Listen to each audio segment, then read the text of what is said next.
Shikues nderuar, përshëndes, do t'jemi bashkë për këta hapësirë informative të mesditës, do t'ecim menjëherë me disa prej ngjarjeve kryesore. Një 40 vjeçar i dënuar me 25 vjet burg në Shqipëri për vrasjen e një emigranti shqiptar në Mbretërinë e Bashkuar u ekzekutuan makinën e tij mbrëmjen e djeshme në komunën e Parisit. Detajet nga kjo ngjarje do na i përcjell kolegu Besar Baraktaraj. Besar, të përshëndes, kanë kaluar disa orë që prej këtij ekzekutimi, cilat janë pistat kryesore të hetimit nga ana e autoriteteve. Përshëndetje. Përshëndetje, ndodhemi aktualisht pranë vendit ku është gjetur i djegur automjeti me të cilën janë larguar autorët e ekzekutimit të 40 vjeçarit Hekuran Billa nga zona e komunës së Parisit dhe në vendin të cilën ndodhemi në zonën e Pezës së Vogël. Autorët mësohet se ju është dashur rreth 15 minuta për të mbërritur këtu dhe më pas kanë spërkatur automjetin me lëndë djegëse duke i dhënë dhe flakë, ndërkohë pas meje ndodhen dhe provat materiale të automjetit të cilët janë shkrumbuar pothuajse plotësisht. Grupi hetimor ka mbritur dhe ditën e sotme pranë vendit të ngjarjes për të kryer hetime dhe verifikime, ndërkohë autorët dyshohet që menjëherë janë larguar nga kjo rrugësje në të cilën ndodhemi në një rrugë tjetër dytësore për të larguar më pas drejt qytetit të Durrësit. Hetuesit kanë dyshime që ata janë ndihmuar dhe nga një automjet tjetër për të larguar me shpejtësi dhe për të humbur gjurmët. Deri më tani bëhet e ditur që pista kryesore është ajo e konfliktit të vjetër, pra një vrasje për hasmëri, por të cilët janë mohuar nga familjarët të cilët janë pyetur në së fundmi nga grupi hetimor. Ata kanë deklaruar që 40 vjeçari lëvizte i pa shoqëruar dhe nuk kishte frikë të lëvizte me një automjet të pa blinduar, pasi dhe konfliktet e vjetra ata i kishin në sheshuar. E qartë, Besar, faleminderit për lidhjen direkte. Për kaq detajet nga vrasja e djeshme, do t'i ndjekim me kronikën vijim. Një 40 vjeçar i dënuar për vrasjen e një shqiptari në Angli dhe i liruar nga burgu vitin e fundit u ekzekutua mbrëmjen e të njëjtës në makinën e tij para një qendre tregtare te komuna e Parisit në Tiranë.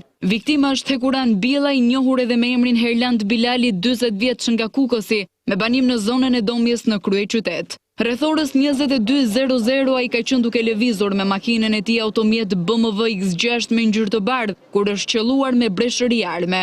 Vrasësit dyshohen se e kanë ndjekur viktimën me një automjet të cilin e braktisën dhe e dogjën në zonën e Prezës në Tiranë 40 minuta pas atentatit. Atje policia ka gjetur edhe armën e dyshuar të krimit, një automatik MP5 me silenciator. Dëshmitarët në vëngjarje i treguan policisë se makina e Hekuran Billës ishte përplasur me automjetet e parkuara në anë të rrugës, por nuk ishin dëgjuar krismë armësh. Hetuesit dyshojnë se viktima humbi drejtimin dhe kreu lëvizje të çrregullta, pasi 40 vjeçari ka pikasur autorët dhe ka tentuar të largohej, por është qelluar me 10 plumba dhe humbi jetën teksa ishte në timon si pasojë plagëve të marra në kokë dhe në trup. Personazhi i njohur edhe me emrin Herland Bilali në fillim të vitit 2020 kishte hapur një aktivitet biznesi për dhënien e makinave me qira me qendër tek qyteti Studenti. Një vit më para ishte liruar nga burgu i Krujës në rrethana të paqarta pas një dënimi me burg të përjetshëm në Angli për vrasjen e emigrantit shqiptar Prel Marku në një lokal me 14 tetor të vitit 2006. Pas ekzekutimit të shqiptarit, Billa ishte larguar në Danimark, por drejtësia angleze e dënoi me burg të përjetshëm pa të drejtë lirimi, pa kryer të paktën 35 vjet. I dënuari ka arritur të hyjë ilegalisht në Shqipëri, ku arrestuan nga policia. Dosja e drejtësisë angleze për vrasjen e Prel Marku tu transferua në Tiranë, ku gjykata e apelit e njohu vendimin e autoriteteve britanike dhe i dënoi Hekuran Billën me 25 vjet burg për vrasje në vitin 2016. Vuajtja e dënimit filloi që nga data e arrestimit me 15 nëntor 2007 dhe me sa duket, duke llogaritur edhe kohën e paraburgimit, 40 vjeçari ka dalë nga burgu i Krujës një vit më parë. Pista kryesore e hetimeve të policisë në lidhje me vrasjen është ajo e hekmarrjes ose konflikteve në lidhje me aktivitetet e viktimës. Në një intervistë për televizionin Ora, presidenti Hashim Thaçi ka kërkuar nga BE-ja që t'i jap fund abuzimit me vendin e tij dhe të liberalizojë vizat. Në prag të vizitës së Miroslav Lajçak në Prishtinë, kreu i shtetit kosovar i bën thirrje diplomatit që të vijë me mendjen e kthjellët se Kosova është shtet i pavarur. Thaçi paralajmëroi një takim në Paris në udhëheqjen e presidentit Macron, por insistoi edhe një herë tek roli i rëndësishëm që duhet të luajnë SBA-t. Do ndjekim tani një përmbledhje të shkurtër, ndërsa intervistën e plot do ta ndiqni në lajmet e orës 16. Në prag të vizitës së të deleguarit të BE-s për dialogun Miroslav Lajçak, presidenti Hashim Thaçi në një intervistë për televizionin Ora i ka bërë thirrje diplomatit evropian që të vinë në Prishtinë me mendjen e kthjellët se Kosova është shtet i pavarur. Thaçi tha gjithashtu se BE-ja duhet të ndalë abuzimin me Kosovën dhe të liberalizojë vizat. Defekti i Bashkimit Evropian në raport me Kosovën është mosoniteti i shteteve anëtare, sepse shumica prej tyre kanë njohur pavarësinë e Kosovës, 5 prej tyre nuk e kanë njohur, prandaj edhe Lajçak kur vjen në Kosovë, nëse vjen me opinionin që Kosova nuk është e pavarur dhe sovrane dhe nuk i ka njohur pavarësinë e Kosovës, atëherë misioni i tij do të shumë i rëndësishëm. Keni biseduar? Jo, ne jemi më tepër se 2 dekada, por nuk ka misi në raport me kontestimin e shtetësisë të Kosovës. Sa i përket debatit mbi udhëheqjen e dialogut, Thaçi tha se si presidenti ashtu edhe kryeministri kanë rolin e tyre të përcaktuar. Kushtetuta përcakton qartë kompetencat të presidentit dhe të kryeministrit. Ne jemi në krye të institucioneve për të punuar bashkërisht, për të plotësuar njëri tjetrin. Thaçi shpreh se SBA-ja gjithmonë ka dhënë rezultat në mbështetje të Kosovës. Pra SBA-t kanë qartësinë se përket pavarësisë së Kosovës, janë për lobuzëve më të fuqishëm. Përvoja ime për më tepër se 2 dekada tregon se SBA-t kur udhëheqin një proces edhe rezulton me sukses. Por Thaçi nuk neglizhon as rolin e BE-s, ndërsa paralajmëron një takim në Paris brenda korrikut. Jemi në kontakt vazhdueshëm me presidentin Macron dhe zyrën e tij. Samiti sa Parisit do të mbahet në të ardhmen e afërt, pra në korrik. Prandaj roli i Francës dhe Gjermanisë në perspektivën evropiane dhe të Kosovës dhe të serviset të rajonit Ballkanit Perëndimor është i pazëvendësueshëm. Hartat e publikuara në media, Thaçi i konsideroi lajme të rreme. Harta në tavolinë të negociatave nuk do të kesh shkembim, gjitha janë lajme të rreshme. Si do ta kuptojmë diçka të tillë? Nuk i çka kupton se nuk do të ndodhë diçka të tillë. Thaçi konfirmoi edhe një herë me bindje se pas presidencës do të largohet nga politika. Mendoj ta zhvilloj një jetë të re në kuptimin e prerë kjo përgjigje apo do të varet ndoshta nga suksesi i dialogut? Nga ana ime personalisht është e prerë. Uroj shumë sukses, faleminderit. Shumë jo se jemi lodhur, po me vullnetin më të madh. Faleminderit. Faleminderit shumë. Pas disa ditëve pushim është mbledhur sot Këshilli Politik për Reformën Zgjedhore për të marrë në shqyrtim materialin e përgatitur nga ekspertët që do të synohet të materializohet në kodin e ri zgjedhor. Detajet nga këto zhvillime i ka ndjekur kolegja Fiorella Beleshi, me të cilën do të kemi një komunikim të drejtë për drejtë. Fiorella, të përshëndes, çfarë pritet ndodh në orët dhe ditët në vijim?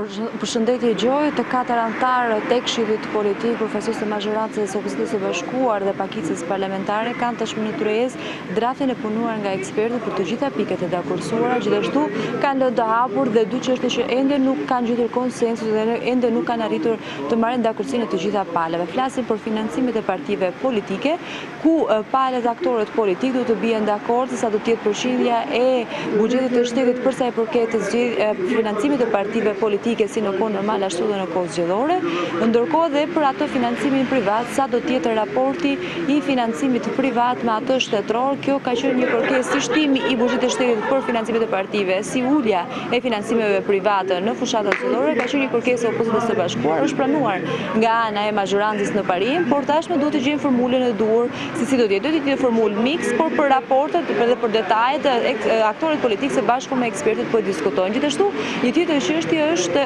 nivelet e Komisionit Qendror të Zgjedhjeve. Komisioni Rregullator dhe Komisioni Ankimor do të kenë përbërje në njëri nga këto komisione. Opozita do të ketë shumicën e antarëve, që përbën nga 5 antarë, do të jetë 3 opozitë dhe 2 majorancë, dhe në tjetrin Komisioni Ankimor ose Komisioni Rregullator do të ketë shumicën e majorancës, 3 nga majoranca dhe 2 nga opozita, por secili nga këto do zgjedhë opozita dhe cili nga majoranca, dhe kjo mbetet për të dakorduar ditën e sotme. Ndërkohë zëvendës kryetari i Komisionit Qendror të Zgjedhjeve që do merret vetëm me teknologji në mënyrë ekskluzive, do të jetë një propozim i Partisë Demokratike tashmë e bërë publike edhe nga kryeministri Rama, por do votohet në parlament me 3/5 e votave, ashtu siç do zgjidhen dhe antarët e komisioneve dhe kryekomisioneri si një institucion monokratik. Por një tjetër çështje që ka mbetur pezut dhe është ngritur nga ana e ekspertëve është për sa i përket si do të futen në sistem Partia Demokratike dhe Lëvizja Socialiste për Integrim, pasi duhet të shkruajë në kod në ligjin që do shkojë në parlament, në ligjin e ri zgjedhor, dhe duhet të futen në sistem Partia Demokratike dhe LSI që tashmë janë jashtë sistemit.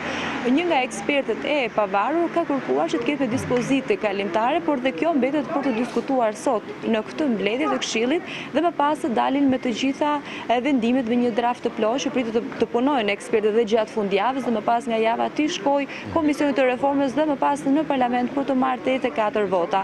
Gjithashtu ditën e sotme ka një mbledhje të Komisionit të Reformës zgjedhore thirrur nga bashkëkryetari i Komisionit përfaqësuesi i Partisë Socialiste zoti Gjiknuri, ku t'i bëjmë dije se deri ku kanë arritur me të gjitha pikat e reformës zgjedhore dhe me marrëveshjen e 5 qershorit, ndërkohë ditën e sotme opozita parlamentare ata deputetë që kanë kundërshtuar votimin dhe miratimin e kësaj reforme marrëveshjes së 5 qershorit kanë depozituar në kuvend një projekt ligj për ndryshimin e sistemit, tashmë ndryshe nga ato që kishin depozituar më parë, i cili ka të bëjë me një sistem proporcional me konkurim rajonal me lista të hapura, por me një prag 5% me të gjitha votat në rang vendi, si dhe ka edhe një pikë e cila ka qenë një kërkesë e Partisë Socialiste që nuk duhet të ketë koalicione parazgjedhore. Kjo mbetet për të parë, po.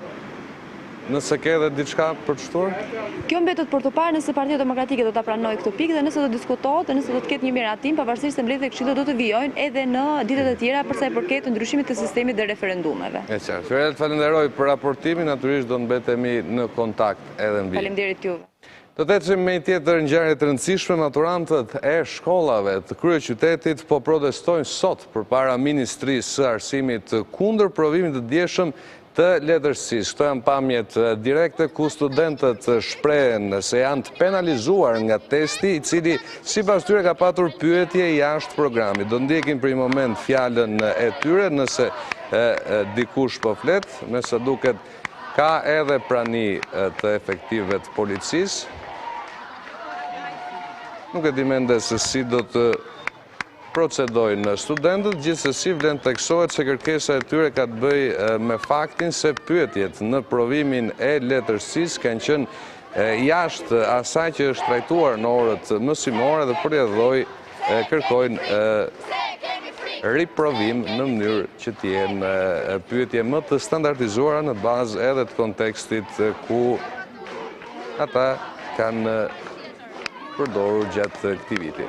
Mirë, do ndjekim edhe disa prononcime nga ana e vetë studentëve si dhe kërkesat e tyre.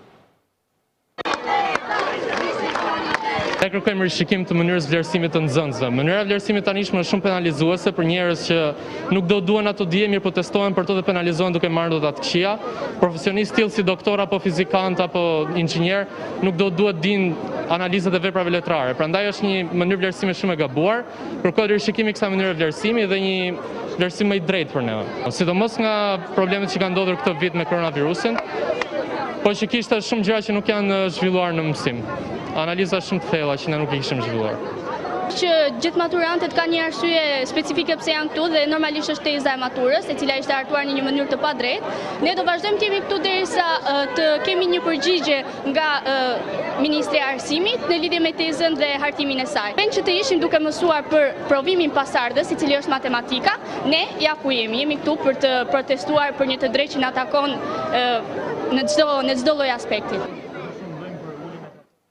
Malësia e Krujut cilësohet si një prej zonave me risk të lartë në kultivimin e lëndëve narkotike. Në 24 orët e fundit, policia thotë se ushtroi kontrolle me dron, por nuk ka gjetur bimë të kultivuar. Në aksionin për kontrollin e territorit u angazhuan 80 efektiv policie dhe u përdorën 2 dronë. Policia shpreh se do të vijojë pa ndërprerje kontrollet për parandalimin dhe goditjen e tentativave për kultivim të lëndëve narkotike.